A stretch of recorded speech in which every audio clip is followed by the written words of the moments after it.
In a world where advertising is mostly terrible, one man dares to ask, what if the brand spokesperson was dead and his skin was falling off and stuff? What if a brand's aspirational character was overweight and wore a Speedo and dress shoes on the beach? I don't think I really found my creative advertising voice until 3 or 4 years into the process. It wasn't until... Jeff Drier has won so many lions, he's using them as cheese boards. He helped birth Southern Comfort's Whatever's Comfortable. He reanimated a lizard named Leon for Apple and then turned that lizard into a Grand Prix. And he convinced Upwork to feature a decomposing corpse as their spokesperson. Classic B2B playbook. His philosophy? Art first, ad second. In this episode, Jeff unpacks his creative process, which he calls give a shit. Stop giving a shit, then give a shit again. Oh, and how Shaquille O'Neal saw him dropping a juice twice. You want me to tell my Shaquille O'Neal story? We might want a better segue into it. And I'm just like, Jack, what the fuck, dude? That's crazy. I think that's what I said. So hit play on this episode of Bagley Talks to an Important Person featuring art director and creative legend Jeff Drier. It's Jason Bagley's advertising podcast. He interviews important people, it's true. But that doesn't mean that you're not important, 'cause he didn't choose to interview you. Maybe he was just planning to contact you to interview you on another day. Or maybe he doesn't have your email address. Every creature on the planet is important in their own special way. Cows, sharks, and gazelles deserve to be interviewed. Birds and whales each have a valid point of view. I mean, they're probably not as interesting to talk to as you, but you're less interesting than the person on this show. It's true, I'm not sure what my point is. Jeff Drier, what's up, buddy? Let's pretend like we haven't been talking for the last 15 minutes, and we're just saying hello to each other as twins with our matching t-shirts. Good morning, Jason Bagley. I'll erase that 25-minute conversation about how to share a keynote deck out of my mind.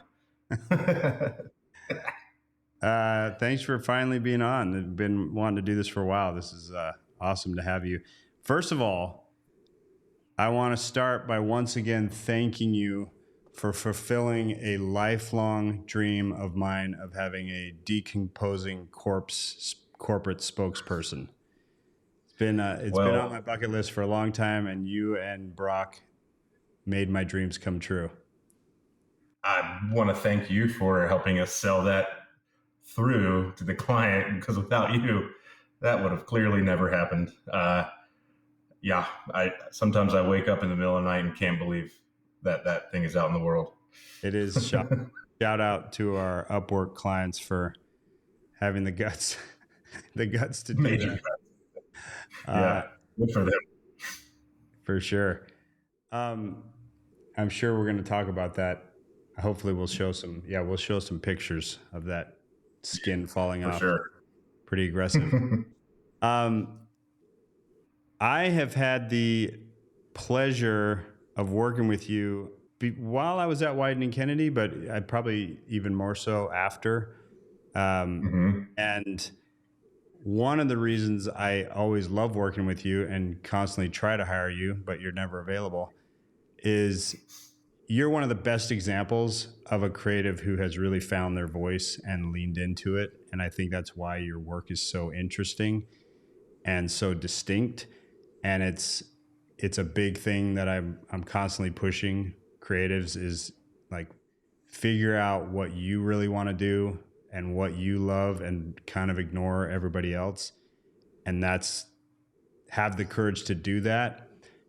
And your work's just going to be so much more interesting. And like all the best creatives that I know, their work is great because of that. And I think you're one of the best at that, particularly from an art director's, not only from a storytelling and concept point of view, but from an art director point of view.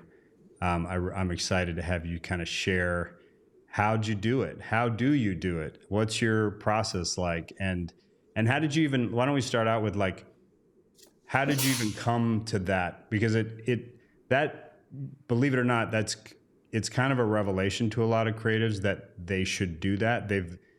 Most creatives have been told the opposite of that. They've literally been told, like, Yeah. you should kind of be invisible. It's just about the brand.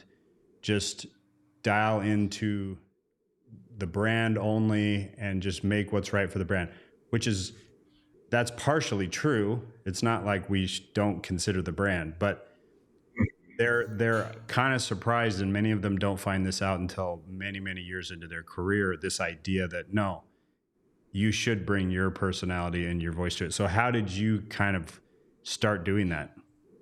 Yeah, I mean, well, first of all, I think it's a luxury to be able to use your voice.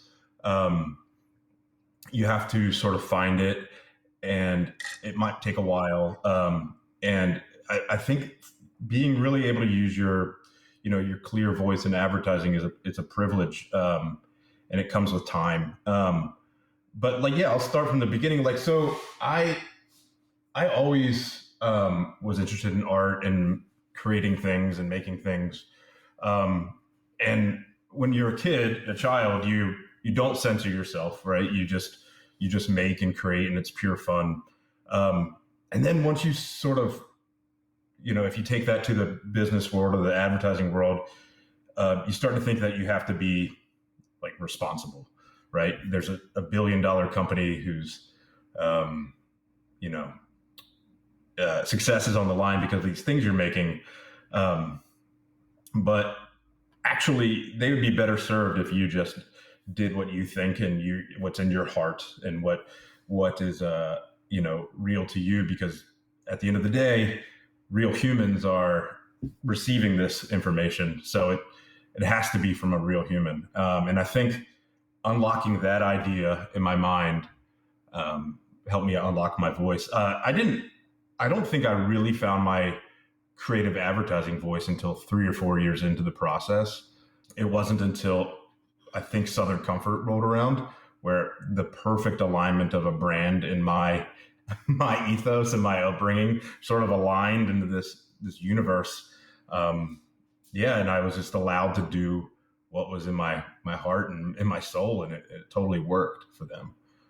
And then you just keep doing it and doing it and doing it, and people catch on to, like you said, that's Jeff Drier's voice. We should hire him to do that. But it takes a while to sort of cement that thing out there. And why would you say it took a while, and why did it finally happen on Southern Comfort? Like what changed? I think Southern Comfort was the perfect brand for me because I am from the South, and I grew up in college with people drinking that stuff, and I knew exactly what it was about. And I could use all of my life references, all of my visual references, music stuff, and it all just combined into this Jeff Drier soup of an ad. But, at first you're a young creative and you think, okay, I have to do exactly what my creative director is going to like. And, sometimes doing what you think they're going to like backfires because it's not what they like. And then you're left in this like weird, like nebulous area. When we first presented ideas on Southern Comfort to our CDs, a lot of the things that we presented looked and felt like ads. And Scott Vetron and Ian Reichenthal are so good at helping creatives, find their voice and make things that don't feel like ads. So we presented a ton of work, and they kept going, no, what's the real truth of this thing? Like what's the truth? What's the brand truth of Southern Comfort? And they used their reference, which is amazing. The combos, what your mom would feed you if your mom was a man. That is the insight from that came from combos are pretty gross and they're bad for you and they're easy. And that's so honest. The consumer never has to see those lines, right? But in our minds and in our hearts, we should, think what is the truest fucking thing we can say about this product. And the truest thing you could say about Southern Comfort was it is pretty gross. It is not like a delicious liquor. It's not even whiskey. But those who like it really love it. So the secret strategy was Southern Comfort is for those who simply don't give a fuck. They don't give a fuck what it tastes like because they like it. They don't care what other people think because it's not cool to order in a bar. The the craze had faded by that time. So we kind of crafted this line, whatever's comfortable out of that. You can explicitly be yourself and do whatever you think is right, as long as you, are being you. And that sort of like clicked, right? And then from a, visual perspective, we just we looked at hundreds of photographs of people just being themselves and enjoying themselves without, the gaze of others, not worrying about what other people think. And there was this one photograph I remember, it was what unlocked that beach spot. It was this dude in Coney Island with a Speedo on running around this group of girls. And he wasn't like showboating or trying to be like a macho dude. He was clearly, a little bit overweight, but the women and everyone around him loved him. And I think my partner wrote this line, or I wrote it. I can't remember. Nick Kaplan, shout out to Nick Kaplan. And it was something to the effect of like, I don't care what they think about me. I'm having the best day of my life. Amazing, or something like that. And then we're just like, okay, what if that's just the spot? What if it's as simple as that? And I think we wrote about 10 or 12 of those with different things happening. And like our instinct was to go big, and our creative directors just really helped us say, okay, let's make a piece of art here. Let's strip everything out of it. What happens then? So that spot and that film was definitely a team effort. A big thing that I'm taking away from that is you may not have had the confidence up to that point fully to like lean into what you love, but you kind of knew what you liked. You had the references, you had a sensibility. It's in you. But that story, and hopefully we'll talk about it more about Southern Comfort, but what I take from that is just the power of great creative direction, of creative directors who kind of pointed you, like asked you the right questions and pushed you in the right direction, but let you do your thing and gave you permission. They created the permission for you to have that kind of an idea. And 100%. that's kind of sounds like that's what kind of allowed that to happen. Yeah, if a creative director can eliminate fear, I think, and allow you to bring in whatever you think is good, crazy, bananas, something you've never seen before, I think that's the best trait of a creative director. And then it just becomes a really fun experience. You start trying to, blow them away every time with more and more. But I think if a creative director starts to make you try to feel safe about things, and I don't know, the client, if they ever say the client isn't going to like this, or all that kind of stuff, really just narrows your brain and makes you want to kind of just do the job and get it done. Yeah. That makes sense? Yeah, totally. All right. So I would love, Jeff, just take us through kind of what's the Jeff Drier process, and kind of what would you tell creatives? What advice would you give them about how to like find their voice and how to lean into that voice? Do you have any slides? Do you have any slides that we could show that would kind of walk through your process? Yeah, I made a quick little thing. Let's pop it up on screen here. Okay, cool. So I've titled this thing A General Approach to Creative Freedom, Precision Craft, and the Pleasure of Ad Making. So the first question I ask myself when I get a new assignment is, what would I make if I weren't making an ad? And that's because people generally don't like ads. So why create things that feel like ads, right? So I love movies. I love cinematic movies. I love art, and I love photography, and I love all those kinds of things. So I try to keep all of those non-ad references in my brain when I'm thinking about trying to make an ad. And then the second thing I say to myself is art first, ad second. And this actually came from my amazing partner, Brock Kirby. I asked him, what do you think my approach is? Because it is kind of hard and weird to think about your own creative approach. You sort of just do it, and it's like a natural flowing thing. But he said, you're usually art first and ad second. And that goes back to that earlier thing, like, let's try not to make an ad here. We are making an ad, but try to make something that feels less like an ad. It's something we haven't seen before. So when he said that took me back to something that my one of my professors said in undergrad. We were sort of we had this long discussion about what art is. We came to the conclusion that art is something that brings truth and beauty into the world, right? And I think that's what a good ad does. It says the truest thing that you can say about the product in an interesting way and in a beautiful way. So that definition of art and ad making sort of line up in my head. There's a Venn diagram with the thing I want to make in the middle of that. And I always try to keep that in the back of my mind. But then, you think about, okay, like what do you love? What changed you? What affected your brain?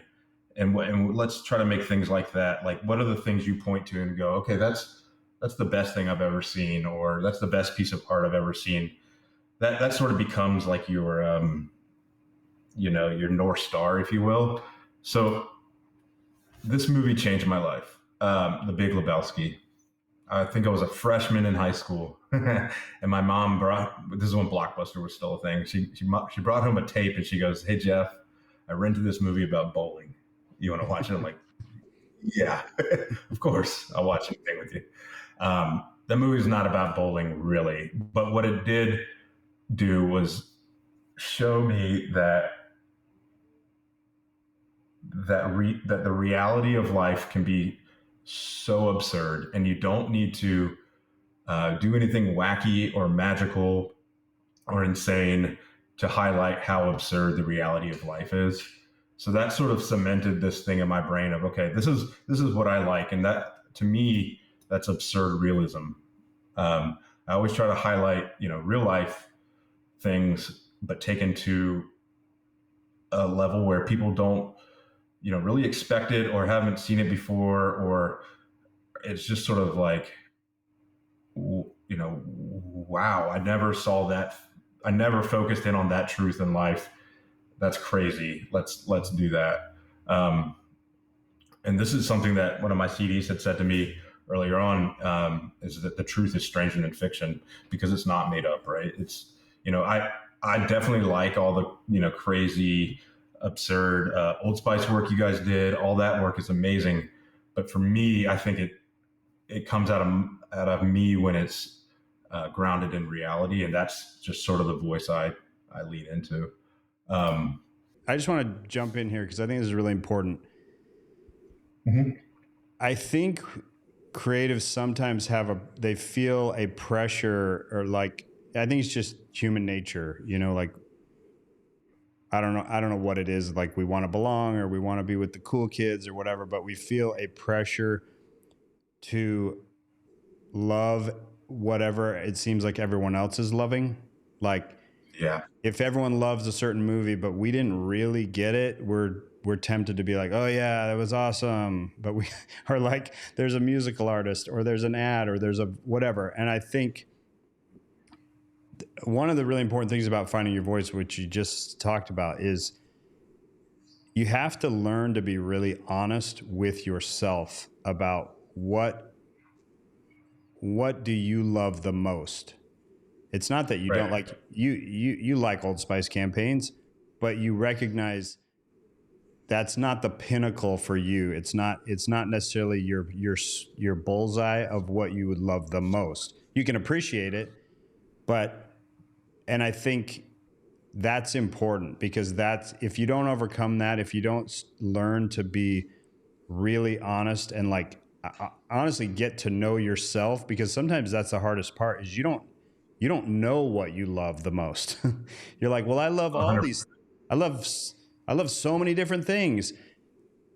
It's really important to find out, okay, it's great that you love a bunch of things, but what is the top like 1%? And for you, you've kind of come down to this absurd realism idea, and that's kind of critical. Otherwise, you're going to be all over the place, and nothing's ever going to be like really sharp, and you can't lean into it if you don't know what it is. Yeah. And I think there's another thing that like helps you realize this is what sort of comes out of you naturally. Like when you just sit down and write ads or art direct, without really thinking, or, a more of an unconscious flow state. What is the type of work that just comes and you make a lot of it? And then you can kind of look at that and go, okay, well, this is the kind of work that I do. And this is the work that I like. And if people start being receptive to that kind of work, then you go, okay, this can be my thing. Hopefully more people hire me for this. Yeah. And back to that, like Old Spice and Skittles stuff. That was when I was in ad school, that was the pinnacle, and I loved it. I thought that's what I wanted to do. I wanted to make cool shit like that. But I realized two things. A, I was trying to, when I started writing those types of things, I was forcing it. And B, there's like 10 better guys out there doing that stuff. Why should I try to join that crew? You've already got Craig Allen, you and Coleman and Sorrell, and like that whole crew did those things. Yeah. So I should try to find another niche to live in. And thankfully there, a lot of people live in this world, but I'm happy to be a part of it. It reminds me of somebody smarter than me said, there's no one better at being you than you, which I think is, that's another reason why you just have to embrace it and lean into it. Because if you try to be better than Matt Sorrell at being Matt Sorrell, you're going to fail. Totally. You don't have Matt Sorrell. You can't out Matt Sorrell. So you don't know what it was like to go to Matt Sorrell's high school prom and have those experiences. So you can't write a spot about that. Right. Yeah. You can only really pull from what you've done and what you like. If you're a CD, ACD, or senior creative ready to make the jump to CD, and you want to see exactly how I lead my teams to the kind of work we've been talking about in this episode and how I get clients to buy it, I made a free masterclass called The 7 CD Secrets. So if you want to get off the agency treadmill and onto a rocket with questionable safety protocols, hit the link in the show notes to watch my free 7 CD Secrets masterclass. Another thing I wanted to make a point about, and you just brought this up, was, you really have to know what your strengths are and live into them. I realized, 5 or 6, 7 years into my career that I really just wanted to be an art director. Like that, the craft and the creation of the ad making was what I really enjoyed. And I was a terrible CD. I wasn't made, I'm not made to go into meetings and be the smoothest talking dude in the room and sell the work and, go from meeting to meeting and travel over the place.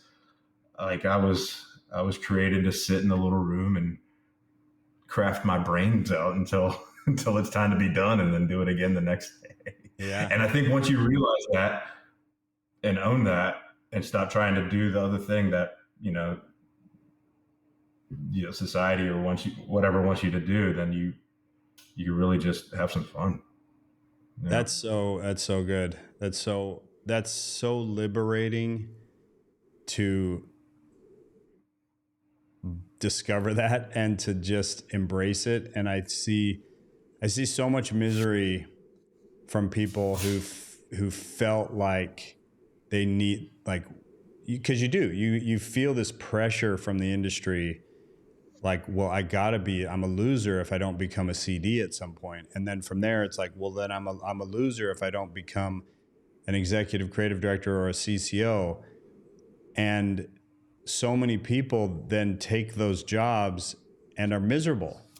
And it's not, they don't like it. They're probably not the ideal person to be doing it. But more importantly, they don't like it. Like, I don't care if they are the ideal person. If they're miserable doing it, it's just so great to have the freedom to just be like, hey, this is what I like to do, what I'm good at, and that's what I'm going to do.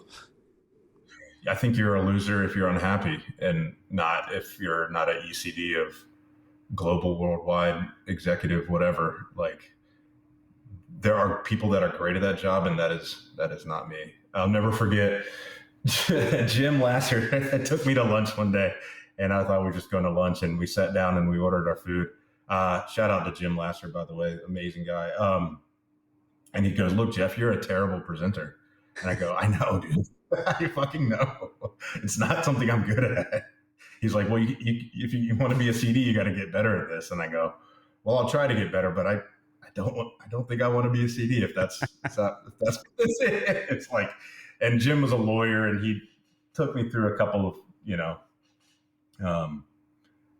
strategies to unpack work, and I got better at it, but it was never something where I was like, oh yeah, fuck yeah, I gotta work on presentation skills. No, I need to work on ad writing skills, because that's what we're doing at the end of the day. Yeah. Presentation skills are amazing. You need them. You got to sell the work.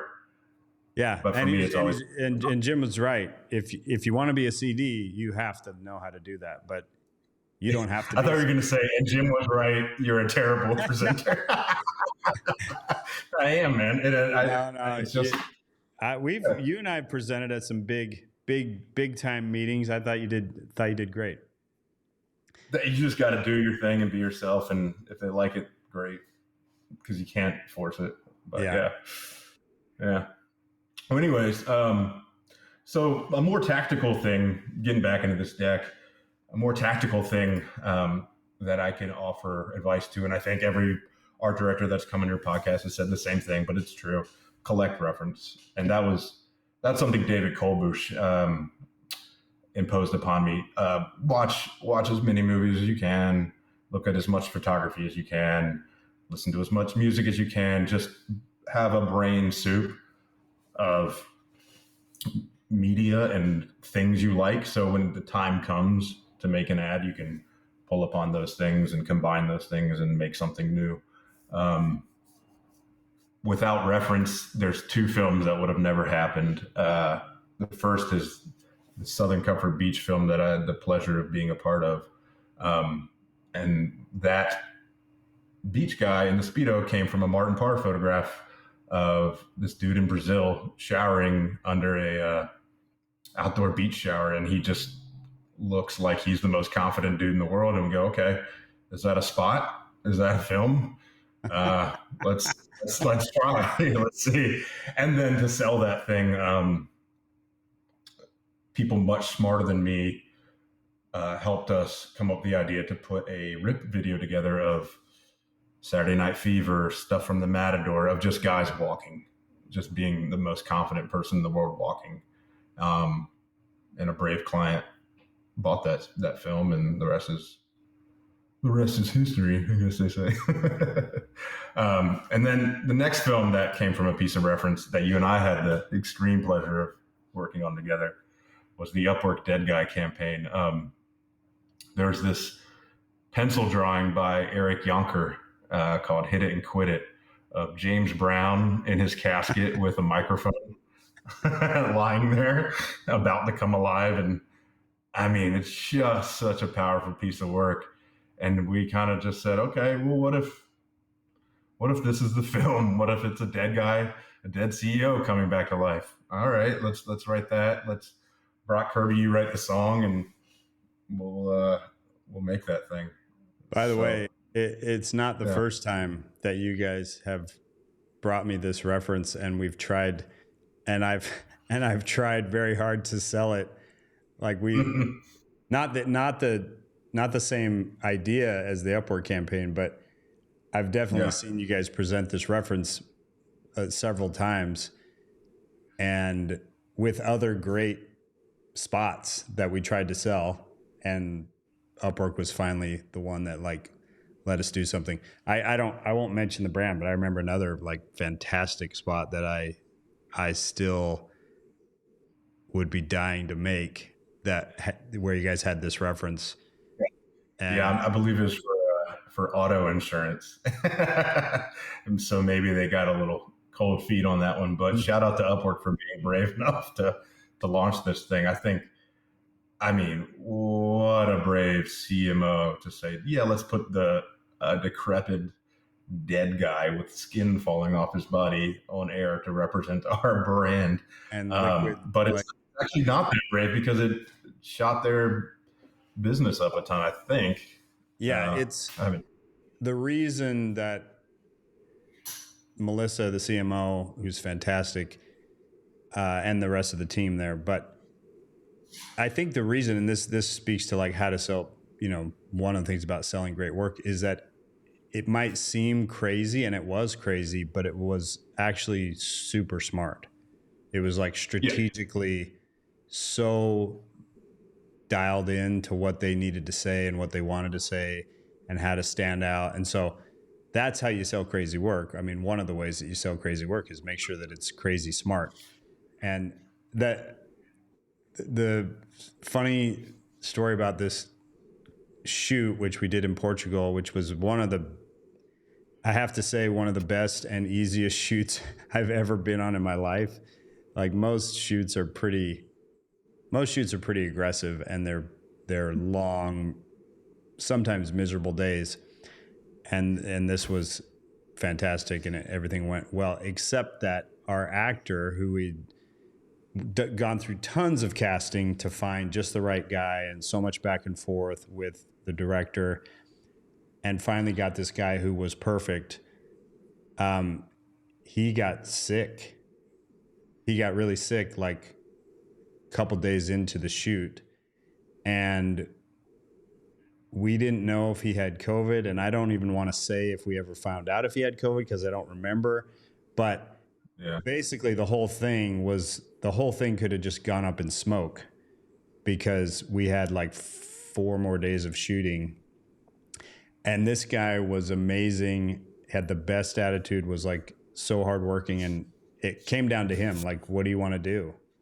And he's like, oh, I want to power through. And so I think they just, I think they just pumped him full of methamphetamines and cocaine. I think they just set up an IV drip of cocaine for this guy to get him through. Going into his body. Yeah, because he was an older gentleman, and these were long, like he was working hard and having to move a lot, and he was incredible. And like the whole thing was just like, this thing could have just totally disappeared. I mean, that guy, testament to that guy, like he had on, 10 pounds of hot makeup, and it was pretty hot that summer in Portugal. And he did it, man. And he was amazing for every take and super gracious. Yeah. That's what happens when you get when you cast somebody great. They work hard for you and it works out. Yeah, that was nuts. Never forget that. Cool. And then, so I said this before, but listen to a lot of music. One of my creative directors, well, I'll back up. I love to do visual storytelling spots where the music sort of drives the idea. And one of my creative directors once said to, listen to the track while you're writing it to put yourself into the vibe of it. And that really helps. If you can sort of like, I know some people can't listen to music when they write and it's distracting, but like if you can, at least put the beats down on a piece of paper while that track is playing, it sends you into a place that I think is really good. So that's one of my tactics. I don't do it all the time, but something I do sometimes. My other rule, or I guess this is a rule, is never use another ad for reference, because it'll end up being like that ad. Always try to find a piece of film or art or whatever, your kids. Like I was playing with my daughter the other day, and I looked at all her toys all together, and it's all kinds of weird shit, like a teddy bear, and then a robot, and a Paw Patrol, and then a princess. And I'm like, oh my God, that's how the guy came up with Toy Story idea. Just looking at his kids' toys all together and being like, what's this world they have? So a reference can come from real life experiences. It doesn't always have to come from something on your internet, but just try to remember. I just try to remember things in life that stand out to me as like being a little absurd or interesting. But another ad for reference is going to give you another ad. And then lastly, I try to have empathy when I'm creating an ad. This is something that my partner also mentioned to me that he thinks I do.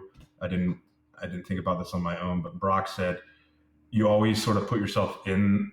A lot of my spots are character driven. Like there's a singular character we're following their narrative. And he said, you usually put yourself in the character instead of observing the character. So you feel how they feel. You are who they are, instead of, hey, look at this guy. Look at him doing this thing, if that makes sense. Yeah. I think that it's interesting that Brock kind of noticed that, but it's one of the things I worry about sometimes with how polarized people in the United States have gotten. And I think social media has driven that primarily. But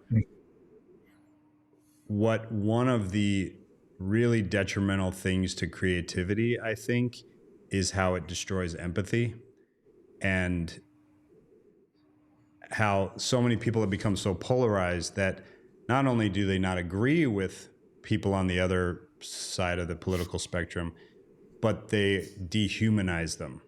They're not even human, monsters. And if you do that, you don't have empathy for half the country. Whether, I don't care which side you're on.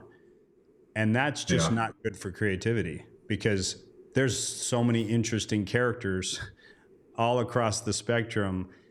You don't have to agree with anything that they think. But if you don't at least see them as human beings and empathize, then it's going to hurt your creativity. You have to be able to like see the humanity in people that you disagree with. I think it just helps you in life. I mean, let's leave that too. And then if you can take that into your work, it's even more powerful, because the viewer's going to feel that, that you are empathizing with the character or their situation, or whatever the problem is. And it helps connect. So I think, it's not a last thought, but it's sort of an unconscious thought that I have in my brain when coming up with things. But let me get into my process. And this is just my process. It's probably like a lot of other people's processes, but this is sort of how I approach ad making. So it's a 3-step process called give a shit, stop giving a shit, and then give a shit again. So the first step is give a shit. I like to come up with as many ideas as possible and write them down right away. I'll even make a quick deck. Just write down the basic idea. I'll do the responsible job. So this allows me, so I write down as many ideas as I can, good, bad, great, whatever, just whatever's coming out of me. And I'll make something that's presentable. And this allows me to feel like, okay, I have enough here to show a creative director, and to have a good meeting, a decent meeting. But then, so I feel good. My brain is relaxed because I've done the job already. So once I've done the job, then I go back and do the job again irresponsibly. And that's called stop giving a shit. And I go, okay, all that's good. What would I do that's fucking crazy? What do I really want to do? What are some weird ideas? I'll do that for a little while, and then I'll stop working. If you have the luxury of time, I'll try to check out for a little bit. I'll clean the hot tub, cut the grass, eat some tacos, like anything but sitting and writing an ad. Your unconscious brain, because you've been working on it for a while, you have all the things floating around your head, allows you to sort of open up and come up with more interesting ideas, I think. I talk about, I call that free labor. When you work on something early and then walk away from it, and this can just be like stopping, watching Netflix and going to sleep, and coming back the next day. Yeah, your subconscious mind keeps working on the problem and keeps generating ideas, and it's free, and you don't have to do anything. And often that your subconscious mind is usually going to have better ideas, more interesting, weird ideas than you would. And whenever I don't do that, when I procrastinate doing the first part where you like get in, work hard, generate some thoughts and ideas, then walk away. When I don't do it, when I just procrastinate it until like right before, I just kick myself because I just missed out on a ton of free labor. Like I could have had, my subconscious mind could have been working on this for a week, but I procrastinated. Now I just have to do all the work myself. Yeah. You're not letting the night shift kick in, as I like to call it. Yeah, the midnight to 4 a.m. shift, the dream shift. Totally. I mean, some of my partner Brock and I's best ideas come from us just making chicken nuggets for our kids at dinner time and texting each other because we're focused on something else. So our brain allows us to open up and find a different idea out there. That's how that Leon thing come about. We're both literally making dinosaur chicken nuggets for our kids. And I think I texted him. I was like, hey, what if the unsent message spot was somebody's grandma died, but then came back to life? And he goes, haha, funny. We'll never be able to do that. I go, I know. And then he goes, what if it's a dog? And I go, I think a dog's worse than a grandma for some reason. And then one of us said, what if it's a lizard? I think it was him because lizards lay funny back on their back. And then that was that. And that was just we weren't sitting down trying to come up with this idea and belaboring it out of us. Jim Riswold once said something to me a long time ago. I emailed him when I was an intern at Wieden, and I go, hey man, I'd love to meet with you. And I was so hungry and eager. And I said, I'd love to meet with you. I don't think I'm getting this. I'm trying, but things aren't clicking. And he wrote back just one line. It was something like, you're trying too hard. And that didn't really click with me until 4 years ago, what that meant. And that means this, relax. This is fun. We don't have to force this. The more fun you have, the more fun your ideas will be. So, yeah. So long story short, I like to lay the groundwork of the hard work first, get that out of the way, then have fun. And then the last step is give a shit again. So that means to me, once something is liked or we like it, then really craft the ever living shit out of it and make it as good as you can make it. So it's time to click back in and really work hard. And to me, everything matters in execution, everything, the casting, the location, and I'm talking primarily about spots here because that's all I like to do. But but yeah, everything matters. So you just give a shit about every little detail, and hopefully it'll work out. Lastly, I just want to make this last point about always being open. And that goes across everything, always being open to someone else's ideas, always being open to the strategy, always open to the strategy being changed. Always be open to everything because you never know, what might happen. So this image back here is the Southern Comfort karate spot we did. And we never wrote this spot and presented it to the client until days after being on set. So what happened was we had this shampoo spot, which was good. And we started casting people. And this guy came up and he was from the Black Forest of Germany. And he did his little casting audition and it was great. And then I remember Tim Godsoul said, well, who are you? What else do you do? And he goes, oh, I'm a black belt karate instructor. And we all looked at each other and go, oh, holy shit. Really? And can we see some? And he does this little kind of amazing demonstration right on the thing. And we're like, okay, that's our guy. Also, we need to write a new spot right now. So we went away and wrote this spot of him doing a karate demonstration while his hair is getting dyed in the barbershop. We presented to the client and they were open. They go, okay, well, we've sold through the other shampoo spot all the way up. We have to make it. But after you're done making that, you can make this. And we go, okay, let's do it. So we shot that spot first and then we made this and we did it quickly. And I think this spot turned out way better than the shampoo one. And so that wouldn't have happened if we weren't open to new ideas happening all the time, anywhere. Yeah, I love this one. I think I've always liked the karate one, probably just as much as the beach spot. I just think this guy's so cool and weird. He was so cool and so weird and so mad at us at the end of the shoot because they shampooed his hair 300 times and it was just this knotted mess. They spent like an hour and a half detangling it. But yeah, he was incredible.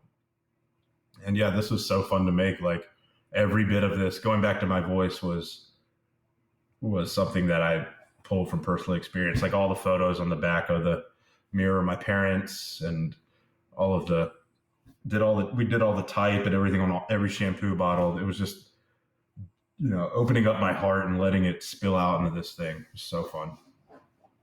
But yeah, so that's my process. I'm sure everyone has their own thing, and do whatever works for you.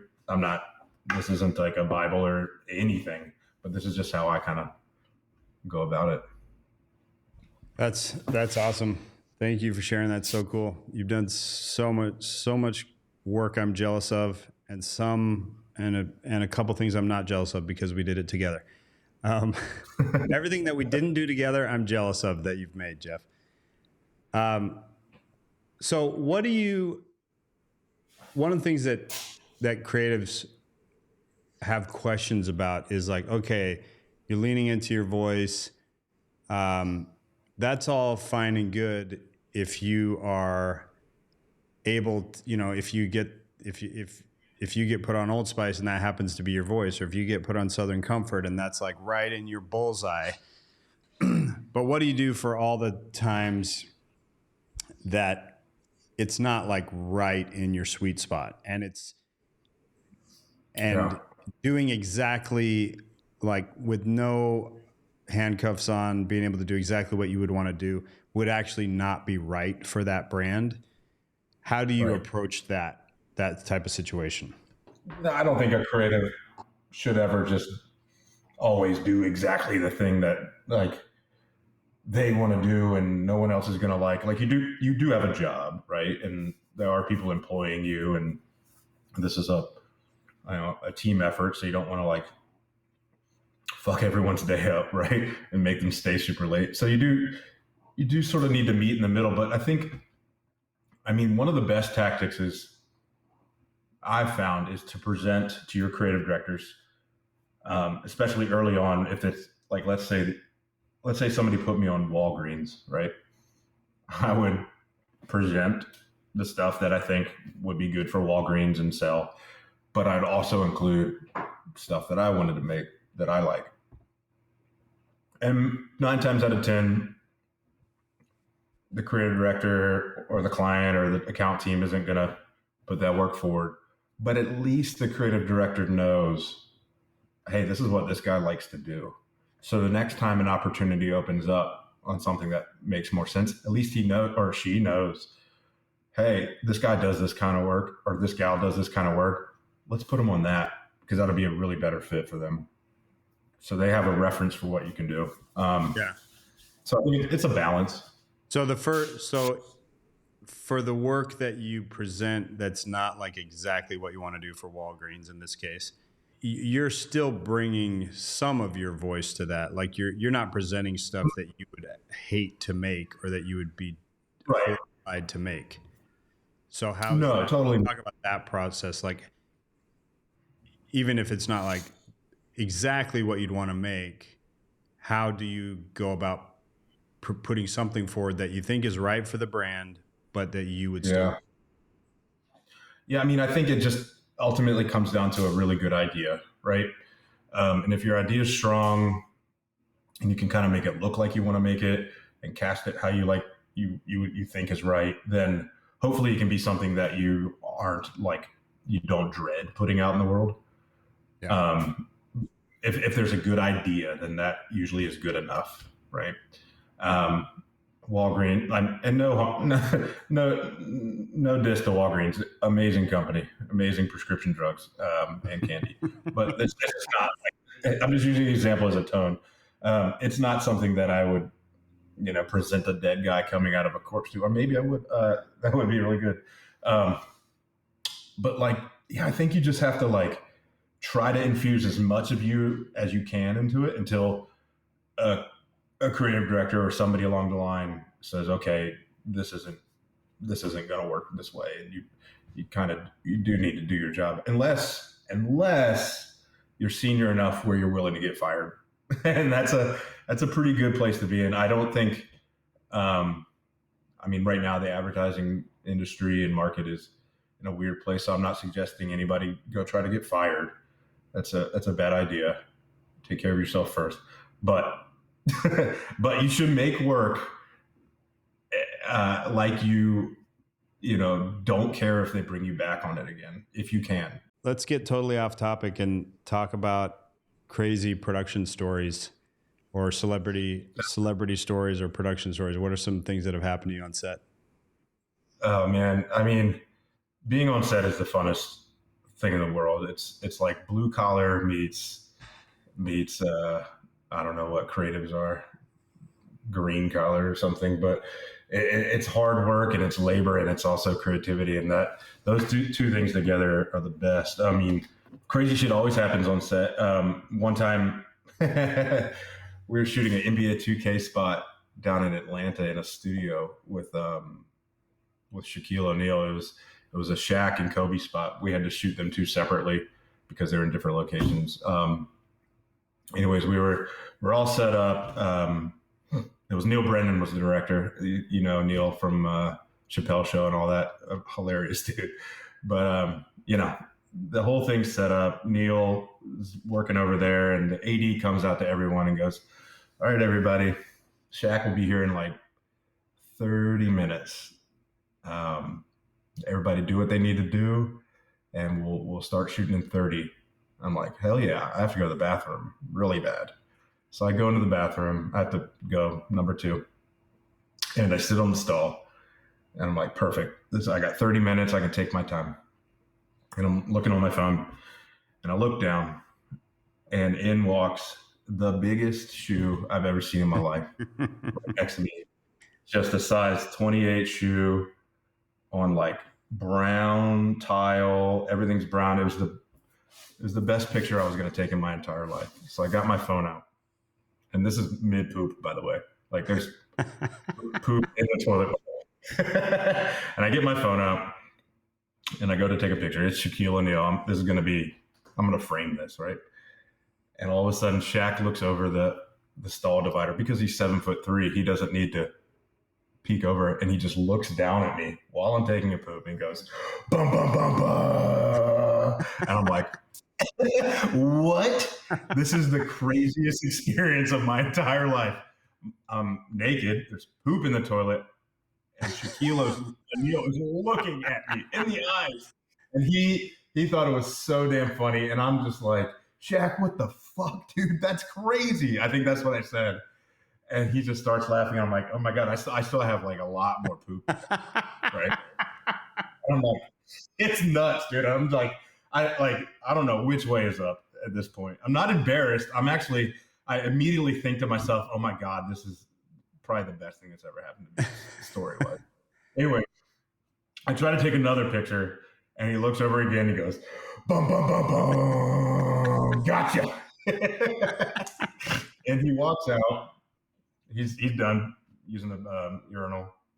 I finish up, wash my hands, whatever. I'm still like, what the fuck just happened? And he walks out to the set and announces to everyone, he goes, all right, I got a new idea for a reality TV show. It's called Shaq Caught You Pooping. All right, let's shoot. And then that was that. That was the shot. And I had to hold this in the entire shoot and just like, I couldn't think about anything else for like 3 days about what just happened. And we took a picture together. That is amazing. It was amazing. Shaq is probably the funniest celebrity I've ever worked with. He was just doing things all day that were so funny and weird and just playful, and it made for a really good shoot. That's awesome. What are some of the craziest celebrity stories you got? I have never had a celebrity watch me poop, so I don't know if I have anything. I don't know if I have anything to match that. Yeah. Oh gosh. I mean, I think I want to get that whole story like line by line engraved in my gravestone when I die. Yeah, that's a really good one. I don't have anything that good, but speaking of basketball players, early, I think it was like my first year at Wieden+Kennedy. Ryan O'Rourke and I were put on a big, we had to like come up with a whole new rebrand for Powerade, and the positioning that, I don't know if this came from the client or not, but they were getting destroyed by Gatorade in traditional sport. So the idea was like that non-traditional sport was growing. So let's be the sports drink of non-traditional sport. And we ended up somehow selling a 30-minute TV show to MTV that Powerade was going to produce, but it was going to run on MTV. And it was this kind of like a cable access local, these two young guys in Bountiful, Utah, produced a cable access show that was like their version of SportsCenter, but for non-traditional sport. Yeah. That was the concept. And so we got Jared Hess on board, and we wrote this whole 30-minute show, and our LeBron was sponsored by Powerade. So he was our special guest. So he was going to be the special guest to these local Bountiful, Utah guys on their show. And we cast one guy who actually had a small part in Napoleon Dynamite. He was an actor that had a small part, and he was going to be one of the hosts. And we could not find the other guy. We could not find the right guy. And we had to shoot the thing in Vegas because that's where LeBron wanted to do his part. So we had to be in Vegas. It was one of those things when you work with powerful people. He was like, I want to shoot this day starting at midnight and in Vegas. So we had to like fly the whole crew. Everybody's in Vegas, wait till midnight. And we did not have our guy. We didn't have the second host on like Friday. We were shooting, I think, Monday. And finally, this guy, this like young, kind of cocky, curly haired, had kind of shoulder length curly haired, maybe 18 years old guy comes in, and we're like, okay, I guess, all right, we'll go with this guy. He seems kind of funny and arrogant. And we get on set, and I go back. We're like minutes away. They're to the part where they're gonna interview LeBron. And I go back into like the green room of the two actors, the hosts of the show. And I'm like, okay, I'm talking to, because I've been still writing the interview questions. So I'm going over the interview questions with them. And the new kid, 18-year-old kid's like, all right, cool. So who's LeBron James? And I laugh, and I'm like, ha, that's hilarious. And he's like, no, I'm serious. No, who's really? LeBron James? I'm like, you don't know who LeBron James is? No idea. Who's that? And I'm like, he's the biggest basketball player in the world. He's like, oh, okay. And I'm like, I was scared, but also excited that like, this is either going to be a disaster or the best thing ever. And it turned out to be Really interesting.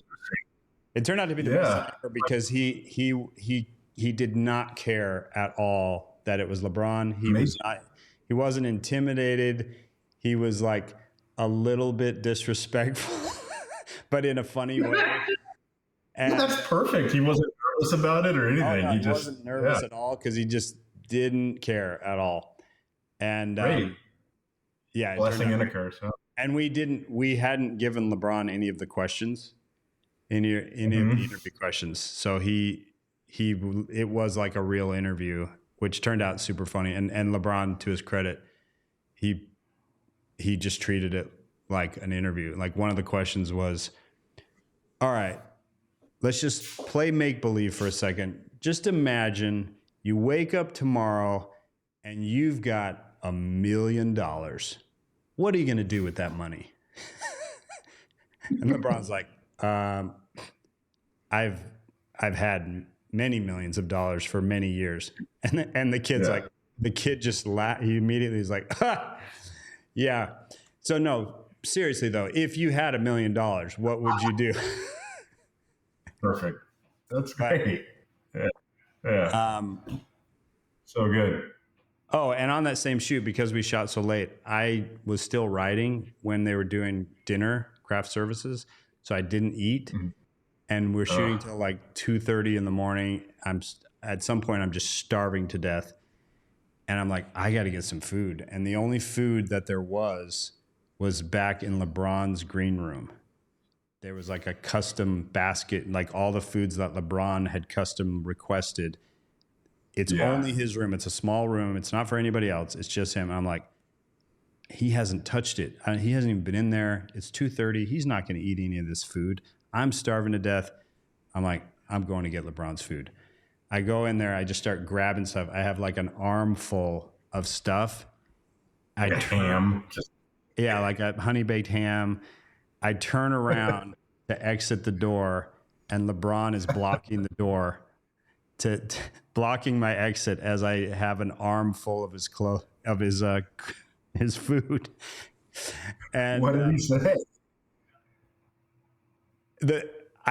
He just sort of looked at me, and I think I was so panicked of what to do. Emotionally, I just went under his legs and scurried out of the room. But I didn't put the food back. I just I didn't know what to do, so I just went around him and left with all of his food. He's like, who the hell is that with my food? Yeah. All my specific things I ordered. That's incredible. LeBron's food. Yeah, I've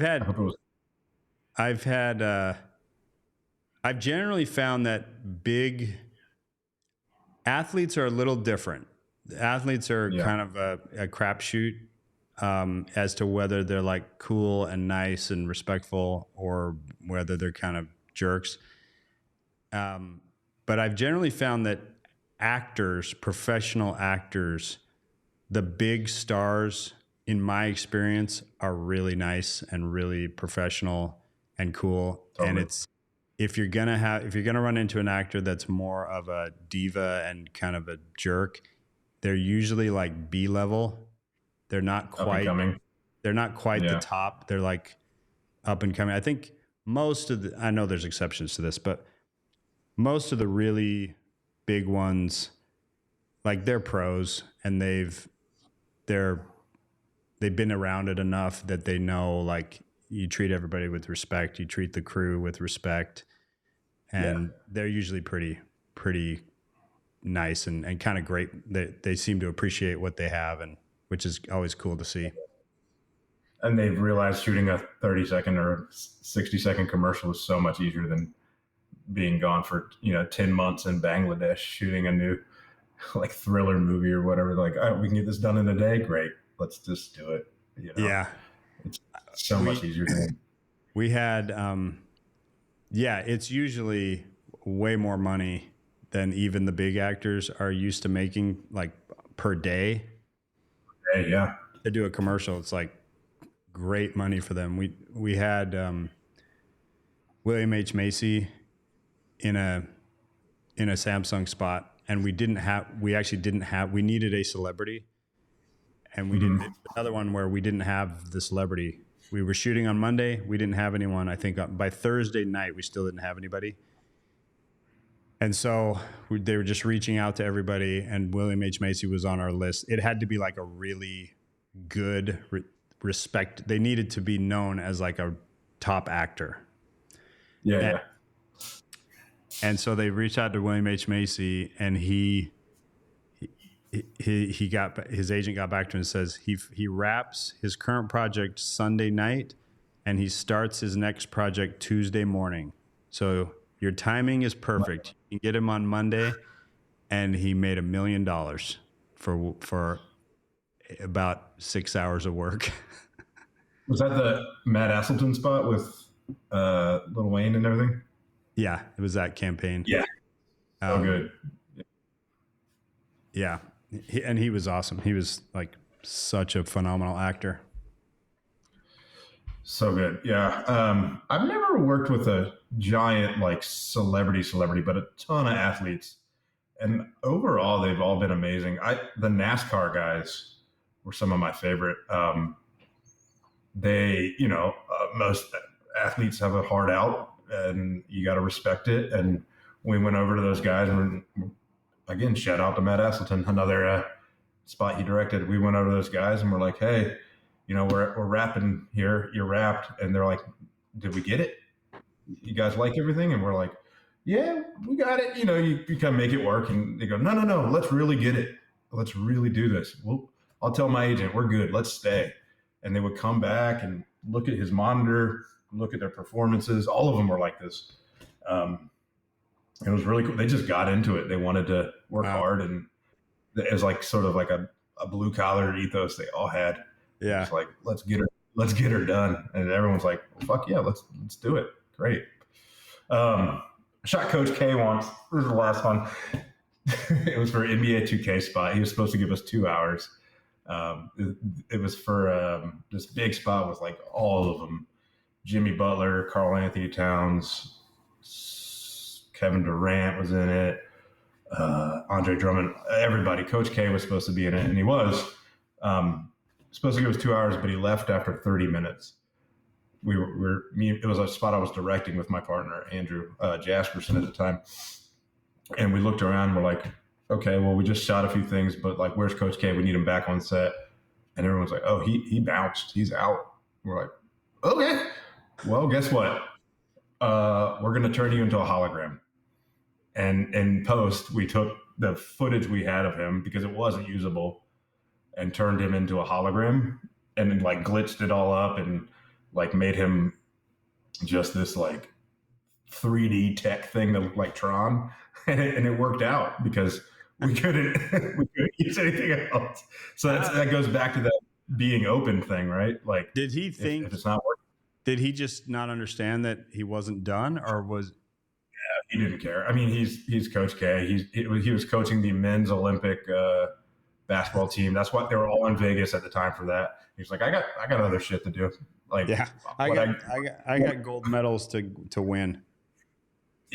Yeah. And then later that night, he was cool, but later that night we just saw him sitting alone in the casino, just pulling the slots handle over and over with like no one around him, 0 people. And I'm like, all right, that's Coach K for you, man. Whatever. I guess he had to get back to those slots. Yeah, all good. We turned you into hologram. Sorry, dude. And it turned out. That's awesome. Yeah. The coolest, nicest athlete I ever worked with was Troy Polamalu, Pittsburgh Steelers. Oh, really? I see that. Yeah. He was one of the nicest human beings I've ever met, not just professional athlete, like just ironically, just a sweet, like loving man. He brought his wife and his mother-in-law to the whole shoot and hung out with the crew, never went back to his trailer, just stayed with us, ate In-N-Out Burger on the field. Amazing. Which is crazy because he was one of the most brutal, like ruthless linebacker or safeties in the league. But yeah, I mean, was that for that fate spot, the Danian Thompson? Yeah. Right. Yeah. Incredible work. All right. Last question. You've sold some of the best work out there to many creative directors. What advice do you have for creatives when it comes to presenting and getting creative directors, increasing the odds of creative directors getting excited about your work? Yeah. I mean, it always depends on the creative director, but usually creativity and making work is an odds numbers game. So if you can write a ton of stuff at least at first and be really prolific at first and bring in as many ideas as you can, good ideas, but as many good ideas as possible, the better chance you have of them liking something out of that bunch. There's that. I think bringing in reference is really helpful. I didn't learn that on until later into my career, how helpful that was. But, if the creative director can see what you mean instead of just read what you mean, there's a way better chance of them liking the thing.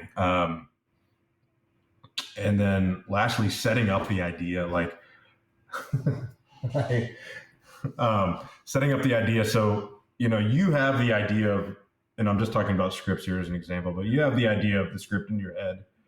This is the first time they've seen it, so they probably don't know what the idea is. So if you just start reading like the script, they haven't been able to wrap their mind around what the thought is yet. So my partner and I usually like to set up the basic idea, tell them what it is, and then get into the thing instead of just going full on script town all of a sudden. Yeah, that's great advice. Like just realizing you might have been thinking about this idea for days. They're going to hear it for 4 minutes while you present it. Like you need to get them up to, you need to get them up to speed with the way you're seeing it, and use sound reference, use visual reference, use a film clip or whatever you got to do to make them see how great this thing could be. Yeah. Anything you can do to create a story in their head. And some creative directors don't want to see a full script at first. They want to just see what the idea is, maybe a paragraph. I found that to be really helpful. You can be way more prolific that way at first. Sorry, my kid's banging on the window. That's okay. I guess that's another good use of Midjourney too, is like if you need to throw a Midjourney image together to help them see what's in your head. Yeah, man.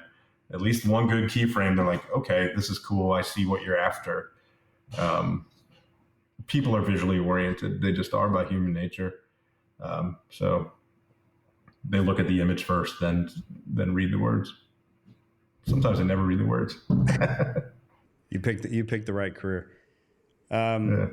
Awesome, Jeff. Thank you so much. It's been awesome to finally get to sit down and talk through this. I could keep going, but people are going to love hearing your process. So thanks for sharing. Thanks for having me, man. And thanks for, helping me start off my career.